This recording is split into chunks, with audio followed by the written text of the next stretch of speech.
हमारे साथ बिहार के पूर्व मुख्यमंत्री एवं हिंदुस्तानी अवाम मोर्चा के राष्ट्रीय अध्यक्ष जीतन राम मांझी जी हैं। हम उनसे बातचीत करेंगे।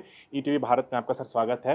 बिहार के सियासत में तेजस्वी यादव के एक बयान के बाद से खलबली मच गई। उन्होंने कहा कि 2 से 3 महीने में बिहार में नीतीश की सरकार गिर जाएगी। उनके इस बयान को कैसे देख रहे हैं सर? देखिए, ये बयान उनका फ्रस्ट्रेशन का बयान है और आप देखे होंगे कि जब उस क्षेत्र में गए थे तो उनको काला झंडा दिखलाया गया था। इतना आक्रोशित लोग थे तो उनको संतोष देने के लिए इनको कुछ बोलना था। तो स्वाभाविक है नीतीश कुमार से इनके समाज के लोग तो ज़रूर खफा हैं। तो उन लोग को समझ में आ गया कि हम ऐसा अगर बोलेंगे तो हमारा समाज के लोग शांत हो जाएंगे। इसीलिए उन्होंने कहा कि हम 3 महीना के अंदर सरकार गिरा देंगे, आप लोग चिंता मत कीजिए, सारा काम होगा। सर, बिहार में बीजेपी जदयू गठबंधन के पास बहुमत नहीं है। आपके दम पर और सहनी जी के दम पर बिहार सरकार चल रही है, लेकिन आए दिन आप खास करके बिहार सरकार को कई मुद्दों पर घेर चुके हैं। पीएम मोदी पर भी आपने निशाना साधा था कि कोरोना वैक्सीन का जो सर्टिफिकेट होता है उसमें आपकी तस्वीर है तो सीएम की भी होनी चाहिए, अगर लेने वाले में है तो अगर डेथ हो तो उसमें भी आपकी हो।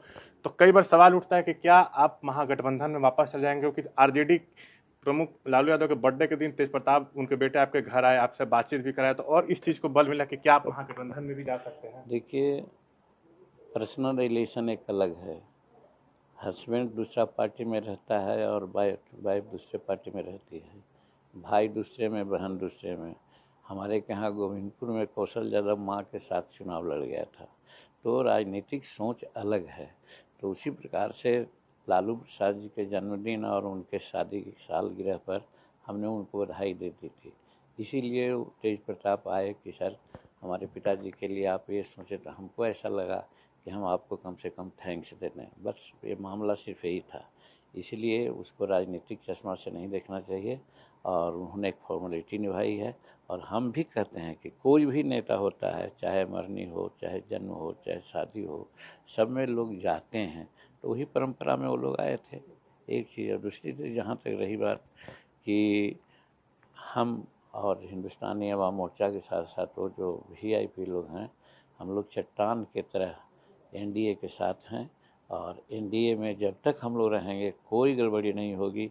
आप लोग जितना चलाते रहिए, जितना टीआर बनाइए कह सुन करके कि हाँ साहब सरकार गिरी, आप सरकार गिरी, सब फॉल्स है।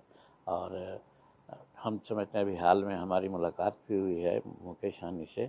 उनको कुछ दिक्कत थी, दिक्कत सॉर्ट आउट कर दिया गया है और उसी प्रकार से हम हैं। तो हमारा तो किसी प्रकार का कोई शर्त ही नहीं है इस सरकार के साथ।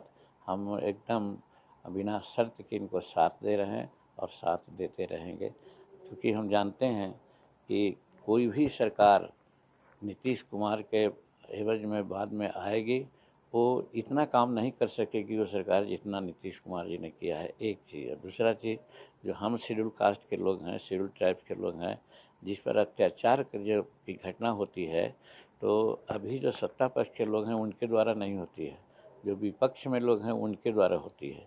तो वैसी परिस्थिति में सब लोग यही चाहते हैं कि नीतीश कुमार की सरकार बनी रहे और इसीलिए हम लोग भी चाहते हैं कि नीतीश कुमार की सरकार को किसी भी प्रकार से आंच नहीं आनी चाहिए। मेरा आखिरी सवाल, क्या मतलब पूरे 5 साल ये नीतीश की सरकार बिहार में चलेगी? एकदम उसमें शंका कहाँ, कोई शंका की बात नहीं है।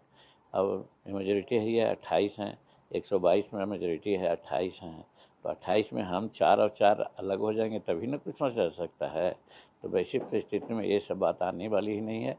ये सरकार 5 साल बदस्तूर एकदम चलेगी, इसमें कोई शक नहीं है। बातचीत के बहुत धन्यवाद। तो ये था हमारे साथ बातचीत करते हुए जीतन राम मांझी, जिन्होंने बड़ा दावा किया है कि बिहार में एनडीए की सरकार पूरे 5 साल चलेगी, मजबूती से ये और मुकेश सहनी एनडीए में बने रहेंगे। दिल्ली से ईटीवी भारत बिहार के लिए मैं शशांक कुमार।